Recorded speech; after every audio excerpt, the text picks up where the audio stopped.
स्वागत है आप सभी का मोटिवेशनल कहानियों में। आज की कहानी का शीर्षक है जीवन की धड़कन। एक बार एक व्यक्ति की किसी बात को लेकर अपनी पत्नी से चिक हो गई। बड़बड़ाते हुए वह घर से बाहर निकला। सोचा कभी इस लड़ाकू औरत से बात नहीं करूंगा, पता नहीं क्या समझती है अपने आप को, जब देखो झगड़ती रहती है। वह जाकर एक नज़दीक चाय की दुकान पर बैठ गया और चाय का ऑर्डर दिया। तभी पीछे से आवाज आई, इतनी सर्दी में बाहर आकर चाय पी रहे हो बेटा? आप भी तो इतनी सर्दी में इस उम्र में बाहर है बाबा। वह भी सवालिया अंदाज से बोला।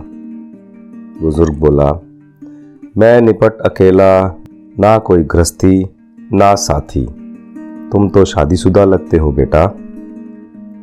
वह बोला, पत्नी घर में जीने नहीं देती बाबा, हर समय चिक करती रहती है। अब बाहर ना भटकूं तो क्या करूं, जिंदगी झन्नुम बना के रखती है। गरम चाय की घूंट अंदर जाते ही व्यक्ति की दिल की कड़वाहट बाहर निकल पड़ी। बुजुर्ग बोला, पत्नी जीने नहीं देती?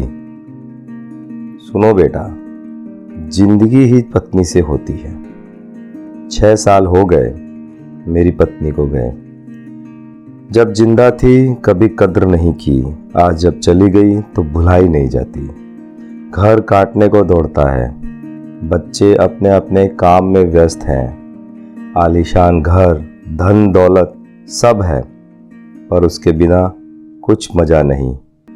यूं ही कभी कहीं भटकता रहता हूँ। कुछ अच्छा नहीं लगता। उसके जाने के बाद पता चला कि वह क्या थी मेरे लिए। वह धड़कन थी मेरे जीवन की ही नहीं, मेरे घर की भी। अरे तुम तो समझदार हो बेटा, जाओ अपनी जिंदगी खुशी से जी लो, वरना बाद में पछताओगे मेरी तरह। बुजुर्ग की आंखों में दर्द और आंसुओं का समंदर था। व्यक्ति ने चाय वाले को पैसे दिए और झट घर की तरफ निकल पड़ा। व्यक्ति ने दूर से ही देख लिया कि डबडबाई आंखों से निहार रही पत्नी चिंतित दरवाजे पर खड़ी थी।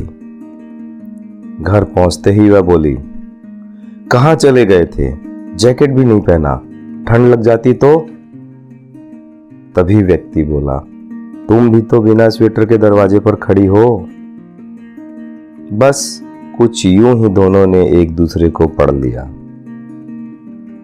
दोस्तों, कई बार हम सभी अपने जीवन में इसी तरह की गलतियां कर बैठते हैं। सिर्फ पत्नी ही नहीं, माँ बाप, भाई बहन या दोस्तों के साथ भी ऐसा करते हैं, जो सिर्फ हमको ही नहीं सामने वाले को भी कष्ट देता है। आप सभी से यही प्रार्थना है कि छोटा सा जीवन है, हंसी खुशी जिए। धन्यवाद।